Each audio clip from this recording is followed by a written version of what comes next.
생활 관리를 통해서 신경증을 관리할 수가 있습니다. 아래 컨디션 강좌를 한번 클릭해 보세요. 안녕하십니까, 프로유튜브입니다. 저번 시간에는 진주 아파트 방화 살인 사건에 대해서 이야기를 좀 했었습니다. 안인득 사건이 일어나면서요, 조현병 범죄에 대해서 사회적으로 이미지가 되게 안 좋을 때였어요. 그런데 경남 창원에서 다시 정신질환 범죄가 일어났습니다. 이 범죄는 조현병을 앓던 10대가 아파트 위층에 사는 할머니를 흉기로 수차례 찔러서 살해한 사건입니다. 범인은 병원을 다니면서 치료하고 있는 과정에 있었고요. 그리고 그 당시에 좀 공교로운 사건으로 생각을 하는데요. 그 당시 안인득의 범죄가 정신과 약을 제대로 먹지 않아서 벌어졌다, 이런 의견들이 지배적이었죠. 자, 그런데 이 범죄는 치료 중임에도 불구하고 벌어진 사건이었어요. 일어난 날짜도 공교로웠습니다. 제가 느끼기에 와, 이거 어떻게 이럴 수가 있지 하는 생각이 들 정도였어요. 안인득의 범행 이후에 정신질환 범죄에 대해서 100분 토론을 진행을 했거든요.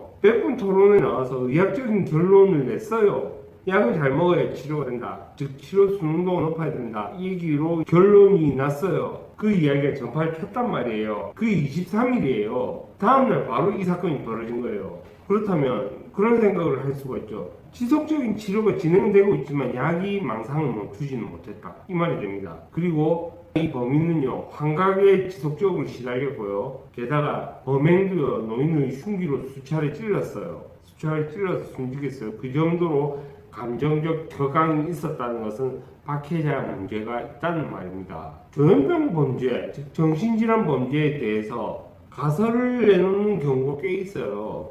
근데 그게 별 의미가 없는 경우가 있습니다. 동기가 딱히 관찰이 되지 않는다는 거죠. 그렇다고 해서 진단명 자체를 행동의 동기로 잡으면 더 이상의 탐구를 진행할 수가 없어요. 범행 이후에 경찰은 범인의 정신을 감정하기 위해서 국립법무병원 공주치료감호소에 보냈습니다. 조현병으로 변별력과 의사결정 능력이 떨어지는 심신미약 상태로 범죄를 저질렀다, 이런 진단이 나왔어요. 여기서 조금은 다른 생각을 해볼 필요가 있을 것 같아요. 그 학생은 상담치료보다는 약물치료만 하고 있었던 것 같아요. 게다가 이제 증상으로 인해서 학교를 계속 다니기 힘들었으니까 자퇴생 신분이었단 말이에요. 방에서 아마 약 먹었을 가능성이 높을 겁니다. 자기 증상이 괴롭기 때문에 다른 사람들 만날 그 여력이 없었던 거죠. 신경증이 발달하기에 가장 좋은 최적의 상태가 바로 이 상태예요.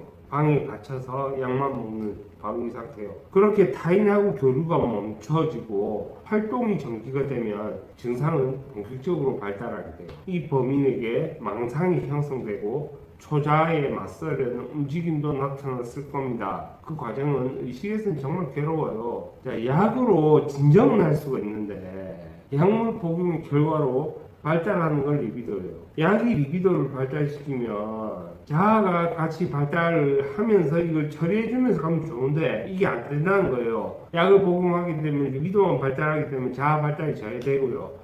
그럼 이 결과로 자아와 리비도 사이에 이 갭 차이 때문에 증상이 발달한다는 겁니다. 그 덕에 이 약을 먹으면 대인관계를 하지 않고 약만 먹고 멍 때릴 수가 있다는 거예요. 자, 이 사건이 일어나기 전에 어떤 일이 있었냐. 이 사건이 발생하기 2년 전에 층간소음으로 인한 괴로움을 호소했다고 해요. 층간소음이 너무 괴로우니까 이 할머니를 협박한 거예요. 그 당시에는 할머니가 아들과 함께 살고 있어서 112에 신고를 할 수가 있었어요. 당사자 간 합의를 이끌어낼 수가 있었죠. 그리고 이 범인은요, 2017년 12월 하고요, 2018년 8월에 자기가 다니던 고등학교 주변에서 문제를 일으켜서 경찰이 출동한 적도 있다고 해요. 물론 이것이 구체적으로 어떤 문제인지는 모르겠지만 경찰이 출동할 정도라면 꽤 시끄러웠을 것이라는 생각이 들어요.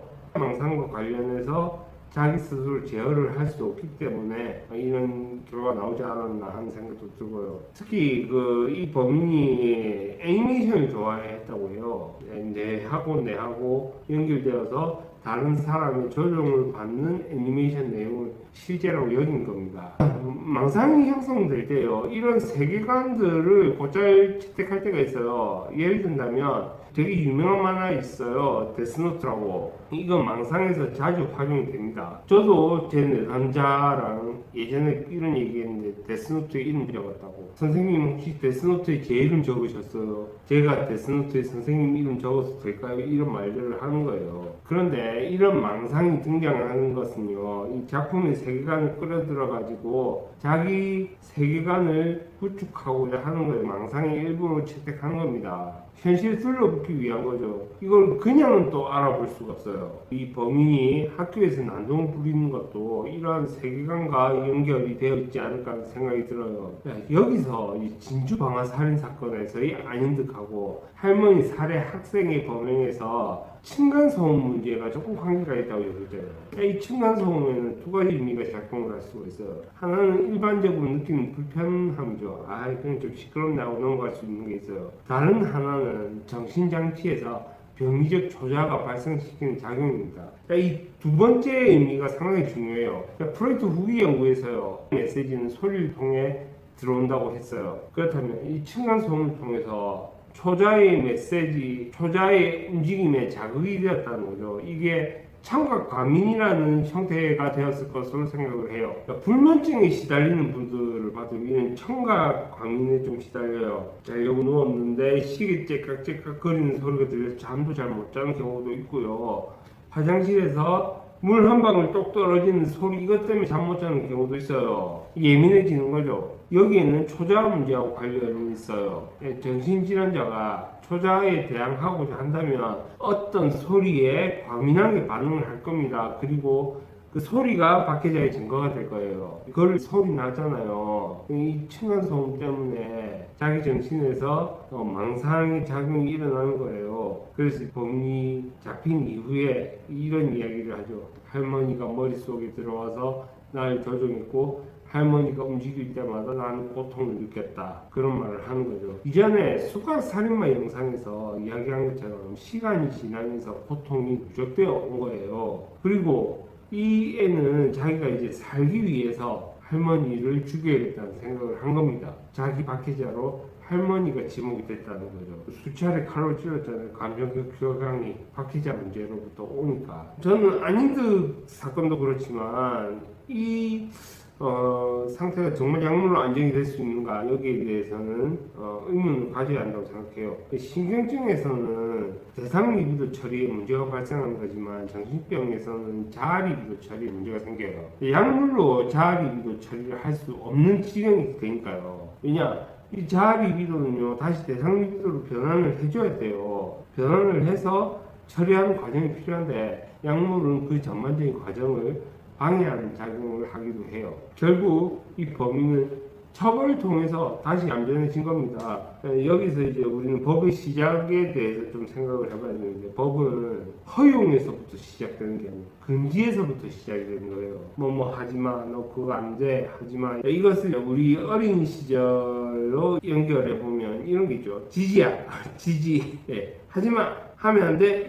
여기에서부터 출발이 되는 거예요. 저는 이 사건을 자아가 초자의 검열을 무시하는 힘이 강해지면서 일어난 비극적인 사건으로 생각을 하고 있어요. 물론 그 범인은 그에 대한 책임을 져야죠. 그런 생각을 좀 해볼 수도 있을 것 같아요. 만약에 치료 자체가 약물 일변도가 아니라 존경스러운 의사의 말이 들어갈 수 있다면 이런 범죄를 사전에 좀 예방할 수 있지 않을까 하는 그런 생각도 조금 들기도 합니다. 그러면 오늘 영상은 여기까지 하는데요. 제가 다음 주부터는 이 범죄 문제가 아니라 다시 그 임상 내용을 하나 더 풀려고 합니다. 잠깐 범죄 문제를 잠깐 쉬어가고자 하는 거예요. 제가 또 뭐 지금 준비하고 있는 것도 있고요. 그래서 말려둠에 대한 이 임상 사례를 하나 공개할 예정입니다. 많은 기대해 주시고요. 그럼 오늘 영상 여기까지 하도록 하겠습니다. 영상이 즐거우셨다면 구독과 좋아요 부탁드립니다.